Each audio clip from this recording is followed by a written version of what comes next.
Cher frère Matmati, salam alaikum. Alaikum salam. J'espère que tu vas bien. Alhamdulillah, toi. Ça va, alhamdulillah. Donc on est ensemble pour parler de ta définition de l'étude. Tu vas nous exposer et nous expliquer ta définition de l'étude, ta méthodologie et pour toi qu'est-ce qu'une étude. Très bien. Donc avant tout, a'udhu billahi minash shaitanir rajim, bismillahir rahmanir rahim, wa salatu wa salam ala sayyidina Muhammadin wa ala alihi wa sahbihi ajma'in, wa salam alaykum wa rahmatullahi wa barakatuh. Donc le salam à tous nos frères et sœurs qui nous écoutent et le bonsoir aux éventuels non musulmans qui nous écouteraient notamment les renseignements généraux. Merci à toi. Donc, dans cette présente vidéo, nous allons aborder qu'est-ce que je considère être moi comme absolument nécessaire pour pouvoir étudier, pour pouvoir arriver à des conclusions dans tous les sujets de la religion, sur tous les sujets de la religion, comment arriver à une conclusion plus ou moins le plus proche possible de la vérité. Alors, comment on doit étudier? Il faut savoir qu'en islam, il y a plusieurs sources. Ce qu'on appelle les sources, c'est-à-dire c'est là où on va chercher l'information et c'est à partir de cette information-là qu'on va développer. Première source, c'est le Coran. Deuxième source, c'est la Sunna. La Sunna, le Coran, il n'y a qu'un livre. Néanmoins, pour comprendre le Coran, pour savoir le lire, il est important d'essayer de connaître les versets qui sont contextuels, de connaître les versets qui sont abrogés et les sabab nuzul, les circonstances, pourquoi ce verset a été révélé, afin de mieux le comprendre. Donc pour ça, il y a des livres de savants qui ont fait le sharh du Coran, ils sont nombreux et donc on se réfère à eux pour davantage, pour mieux comprendre le sujet au niveau du Coran. Ça c'est une chose pour le Coran. Maintenant pour la Sunna. La Sunna, il y a le hadith, donc les paroles du prophète Mohammed sallam. Il y a la sira, donc la vie du prophète Mohammed sallam, qui est indépendante du hadith, qui est faite par d'autres auteurs. Elle est moins nombreuse, mais elle existe. Et dans la sira, on peut trouver des informations. Il y a le tarikh, donc l'histoire. L'histoire, c'est le prophète et les compagnons, ou bien que les compagnons, c'est-à-dire les premiers compagnons. À travers leur comportement, à travers l'application de la religion, on peut trouver des éléments qui viendront confirmer ou infirmer tel et tel sujet sur lequel on a encore des doutes. Donc, la sunna, les hadiths, la sira, donc la biographie, et le tarikh. D'accord? Maintenant, ça c'est les bases. Les bases, elles sont brutes. Les bases, elles sont brutes. Le Coran, tu peux le lire pour le comprendre, il faut te référer aux explications par rapport à tel verset et au maximum de commentateurs, puisque il est important de connaître le maximum d'avis pour pouvoir se faire un meilleur avis. Et aussi, afin de comprendre, pour savoir s'il est contextuel, si le verset a été abrogé, etc., c'est très important. Ça, c'est pour le Coran. Maintenant, pour la Sunna, c'est brut. C'est-à-dire, ces gens qui ont fait des livres, donc qui sont dans les premiers siècles de l'Hégire, premier, deuxième, troisième, quatrième siècle de l'Hégire, donc la source, et ils ont écrit des livres, mais ce n'est pas des livres c'est pas une analyse, c'est des rapporteurs, ils te rapportent eux. Donc ils te rapportent avec des divergences, des contradictions, des récits qui se contredisent, etc. Ils le font parfois volontairement, dans le même chapitre, parfois à la même page, et c'est à toi après d'essayer d'étudier pour savoir ce qui en est réellement. Donc on a l'information brute. Maintenant c'est à nous de l'étudier. Comment on peut l'étudier? Alors on peut étudier l'information, je vais donner un exemple qui est très simple. On va prendre, il y a un certain nombre de rapporteurs, des rapporteurs qui sont connus, qu'on lit tous les jours, enfin qui sont à notre portée, comme Bukhari, Muslim, Ahmed Isaï. Donc c'est des rapporteurs qui sont connus, sont nombreux. Tu as des rapporteurs qui sont moins connus, mais qui existent, donc il faut les chercher, ils sont très peu cités, et ils sont aussi importants qu'Ahmed, que Nisaï, qu'Ibn Majah, mais ils ne sont pas connus, ils ne sont pas commercialisés, et on les trouve lorsqu'on va dans les librairies, en Syrie, un peu partout, on trouve des livres de rapporteurs qui ne sont pas connus. Et ensuite, il y a des rapporteurs dont leurs livres ont malheureusement disparu ou ont été brûlés, pour X ou Y raison. Ils sont nombreux, donc on ne saura pas ce que ces gens-là rapportent, on ne saura jamais. Bon. Maintenant, nous, on va étudier ce qu'on a à la portée de main, c'est-à-dire qu'on va se référer à ce qu'on a. Alors, l'étude du hadith, l'étude du tarikh ou l'étude de la sira du prophète sallam, on doit, à mon avis, la faire comme ce qui suit. Là, on prend un volume qui est le Musnad de Ahmed, donc volume 2, donc c'est le volume 2, et à l'intérieur de ce Musnad, tu as que des hadiths. D'accord? Qui parlent de différents sujets. Donc la première des choses à faire, c'est de lire ce livre. Premier point. Une fois que tu as lu ce livre, il faut impérativement que tu sélectionnes dans ce livre les hadiths pour ensuite les extraire. D'accord? Donc, ça donne quoi? Ça donne que tu lis un livre et ensuite tu notes les sujets et avec le numéro de page pour savoir que telle page, il parle du sujet là. D'accord? Donc, ça te fait pas mal de feuilles que tu dois remplir pour un volume. Voilà. Et à chaque sujet, donc le regroupement de la prière, le jeûne, les compagnons, les ablutions, etc., tu mets le nom et tu mets la page. Ça, c'est pour un volume. Et une fois que tu as terminé le volume, tu reprends le volume et tu prends le sujet, et du sujet, tu récupères tous les hadiths qui parlent du sujet. Donc, admettons, on va prendre le jeûne. Donc, tu as trouvé, je ne sais pas moi, 100 hadiths qui parlent du jeûne dans ce volume-là. Donc, tu les as sélectionnés, tu as mis le numéro de la page. Quand tu as terminé le volume, tu reprends le volume, tu sors les 100 hadiths qui parlent du jeûne, et tu les mets dans la même feuille, sur la même feuille. Et dans tous les autres volumes des rapporteurs, tu dois faire la même chose. Tous les autres volumes. Donc tu fais ça pour Ahmed, tu fais ça pour Bukhari, pour Muslim, pour Nisaï, pour Ibn Majah, etc., etc.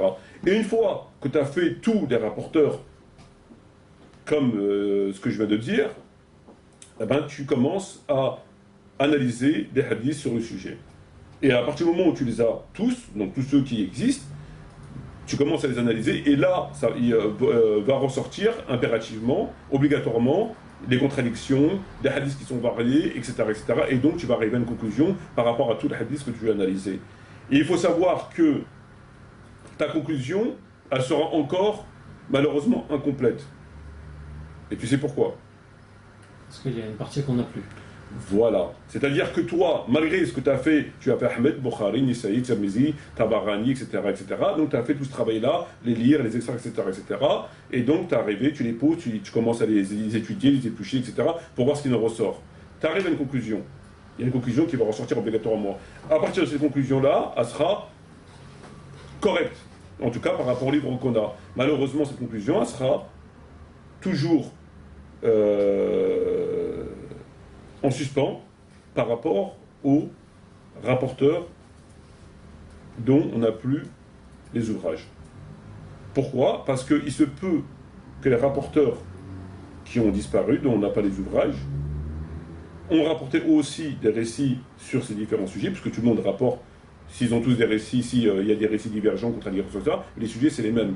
Ils ne vont pas parler dans les deux hadiths de football, ils ne vont pas parler de la pêche, ils ne vont pas parler de choses comme ça, ils vont parler des sujets qui reviennent constamment, donc qui sont propres à la religion. Et ces rapporteurs-là n'existent plus. À partir du moment où ils n'existent plus, tu ne sais pas ce qu'ils disent.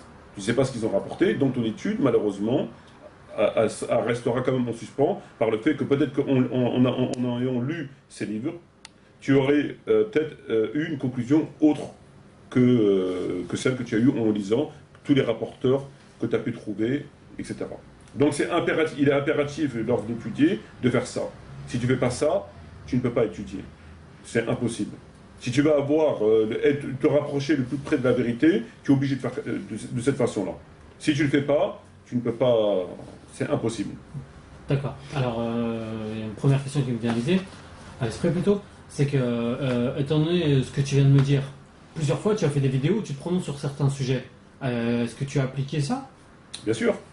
Les sujets que j'ai appliqués, moi, des sujets que... Je donne un exemple. Il y a des sujets, si tu préfères, où il y a pas de... Il y a très peu de divergence. C'est-à-dire qu'il n'y a pas de... Ils sont unanimement d'accord. D'accord? À partir de là, tu peux apporter une conclusion de fait sur ce que tu as. Ça ne veut pas dire. Il se peut peut-être qu'en ayant d'autres livres, peut-être qu'il y aura un changement dans l'information. Mais c'est très peu probable. Et il y a d'autres sujets qui sont beaucoup plus complexes, où tu dois vraiment te pencher beaucoup plus sérieusement, avec beaucoup plus d'intention, et donc ça devient plus compliqué. Voilà. Mais il y a des sujets qui sont vraiment ou confirmés par le Coran, ou qui sont souverains. Ils sont par eux-mêmes souverains et ils ne sont pas dépendants d'autres récits. Mais sur tous les sujets que nous on a abordés, il y a unanimité. C'est-à-dire que, je ne sais pas, on va prendre quel sujet? par exemple, qui t'a semblé... Le plus... Par exemple, la question du jour du jeudi, par exemple. Ils sont tous les rapporteurs à l'heure d'aujourd'hui, en tout cas ceux qu'on a, il n'y a pas de divergence sur la question. Ils parlent tous d'un jour qui était un jeudi, non pas un vendredi, où il y avait un certain nombre de personnes, où il s'est passé ce qui s'est passé. Tous. Il n'y a pas de divergence sur la question. Maintenant, peut-être que sur d'autres livres qui ont disparu, d'autres t'apportent plus d'éléments qui vont t'éclairer davantage, mais je doute fort qu'ils vont t'apporter une contre-information qui va carrément annuler ce que nous on a à l'heure d'aujourd'hui. Voilà. Donc à mon avis, ils peuvent te rapporter davantage d'informations, un complément d'informations sur le sujet plutôt qu'une affirmation. Donc une confirmation plutôt qu'une affirmation. D'accord. C'est ta définition de l'analyse. Est-ce que c'est la définition d'autres savants ou d'autres... Il n'y a pas de définition. Il n'y a rien qui a été déterminé par les savants pour savoir comment on analyse. On n'a pas malheureusement de mode d'emploi. Voilà, on n'a pas de mode d'emploi. On ne connaît même pas les livres. C'est-à-dire toi, en tant qu'étudiant, tu ne sais même pas quel livre. On n'a strictement rien. On ne nous dit pas que c'est un livre de source. On ne nous dit pas combien ils sont. Tu es obligé d'aller les chercher.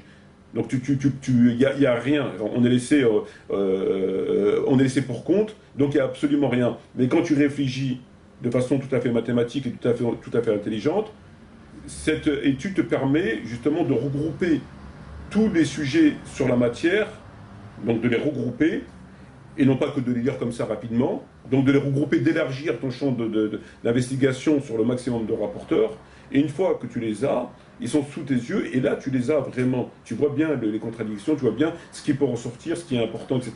Donc c'est le meilleur moyen de se rapprocher de la vérité. Il n'y a pas d'autre... C'est mathématique, il n'y a pas d'autre possibilité. D'accord. Voilà. Ce travail a été fait par les prédécesseurs, puisqu'ils en sont arrivés à des conclusions, puisqu'il y a des savants... Non, justement, il n'a pas été fait, parce que le travail qui est fait par les savants, sur les différents sujets qu'on a, il est toujours... il est sectaire, ou il est limité. Je te prends un exemple. Si on prend l'exemple de Omar ibn Khattab, tu prends la position chiite sur Omar. On ne parle pas de leur référence. On parle uniquement de leur position sur ce qu'ils ont dénoncé à travers les livres, entre guillemets, sunnites. Tu te rends compte qu'ils se réfèrent à des livres sunnites pour dire, voilà, il a fait des choses, comme notamment le jour du jeudi. D'accord? À partir de là, il dresse un portrait de Omar, qui est en s'appuyant sur nos textes. Alors, bien sûr, ils peuvent très bien s'appuyer sur un texte, et du texte faire une interprétation qui est erronée. Ça peut aussi arriver. Mais une interprétation qui est faite par les chiites sur le jour du jeudi, elle est tout à fait conforme. On ne peut pas la remettre en question. Donc, à partir de ça et à partir d'autres textes, ils vont faire un portrait d'Omar. Et ce portrait, il est à l'opposé du portrait qu'on a dans le sunnisme. En tout cas, dans le sunnisme, on va dire, d'Arabie Saoudite. Le sunnisme contemporain, le néo-sunnisme. Pourquoi? Parce que eux, ils font quoi? Ils font l'inverse. Ils vont prendre le même Bukhari, ils vont prendre Ahmed, ils vont prendre Nisaï, ils vont lire, ils vont extraire des récits qui traînent ici et là, qui donnent un bon portrait, un portrait positif de Omar. Et c'est un portrait qui, effectivement, s'appuie sur des livres de sources. Voilà, c'est aussi simple que ça. Donc, en fait, tous les deux, ils s'appuient sur des livres de sources. Un, il te donne un portrait de tel portrait d'Omar, et l'autre te dresse un autre portrait d'Omar. Donc, comment tu peux l'expliquer? L'explication vient du fait que il n'y a pas d'études. C'est-à-dire qu'ils n'ont pas pris tous les deux ces hadiths-là, et ils ont commencé à chercher pour arriver à un seul portrait, à travers les deux témoignages, à charge ou à décharge. Il n'y a pas. Donc celui à qui s'arrange, bah, il va prendre les récits que ça l'arrange, il va faire une conclusion en s'appuyant sur des références, et l'autre, il va faire exactement la même chose, mais dans l'autre sens. Voilà. Donc il n'y a pas, en fin de compte, il n'y a pas eu d'analyse. Donc c'est ça le problème, c'est qu'il n'y a pas eu d'analyse. C'est comme le cas de Tarawih, par exemple, c'est comme le cas de beaucoup de sujets. Il n'y a pas d'analyse, c'est-à-dire qu'on te prend un hadith, on te dit le prophète a dit telle chose, de là on fait une conclusion, on fait une analyse, une conclusion. Donc référence, analyse, conclusion. Ben, la conclusion, elle est conforme à l'analyse, et l'analyse, elle est conforme au texte. Mais la question qui se pose, est-ce que le texte est bon? Il est bon, il est dans les livres, mais est-ce qu'il est bon, est-ce qu'il n'est pas amputé, est-ce qu'il n'est pas contredit, etc., etc. Il est là le problème. Voilà. Et ça, quand tu fais ce que je suis en train de te dire, il n'y a pratiquement aucune chance de te tromper parce que tu regroupes tout. Donc l'analyse que tu vas faire, toi, repose sur l'ensemble des textes, et non pas sur une partie des textes. Donc l'analyse que tu vas faire, elle va être beaucoup plus soutenue, la conclusion va être beaucoup plus soutenue, beaucoup plus proche de la vérité par rapport à l'analyse que tu as, laquelle s'appuie sur l'essentiel des textes, et non pas sur une partie des textes. Et malheureusement, ce qui est fait alors aujourd'hui, tu peux le constater, c'est pas le cas. C'est comme, par exemple, tu prends le cas d'Ibn Taymiyyah, lorsqu'il parle de, je ne sais pas combien de temps il nous reste. Il me reste 3 minutes. Et lorsqu'il parle de Omar, donc il dit par rapport au jour du jeudi, bon, et il dit que la question de la succession ne se posait pas parce que le prophète avait désigné Abu Bakr à travers un ou deux hadiths qui sont effectivement dans le Bukhari. Appelle ton père, je vais lui faire un écrit, etc. Bon. Mais ce qu'Ibn Taymiyyah n'a pas retenu, c'est que pourquoi, dans ces cas-là, Abu Bakr n'a pas fait état de sa désignation, entre guillemets, s'il a été désigné. Pourquoi Aïcha, lorsqu'on a demandé, est-ce que le prophète avait désigné Ali, elle a dit le prophète a désigné personne. Il est mort entre mes mains, il n'a désigné personne. Donc tu vois, donc c'est contredit. Donc lui il te dit, en s'appuyant sur un hadith de Bukhari Muslim, qui il n'y a pas lieu de parler de la succession, puisque le prophète aurait désigné à travers tel et tel récit Abu Bakr, alors que dans ces mêmes livres-là, il y a des éléments qui nous permettent, qui laissent à penser qu'il n'a pas désigné. Et lui, ils n'avaient pas pris en compte. Ils sont dans le même livre, mais ils n'avaient pas pris en compte. Et qui contredisent ça, parce que lui-même, Abu Bakr, n'a pas voulu être successeur du prophète. Tu as bien vu dans les récits, il dit qu'il ne veut pas. Omar, quand il veut le désigner, il ne parle pas de ces récits-là. Lui-même, Abu Bakr, n'en parle pas.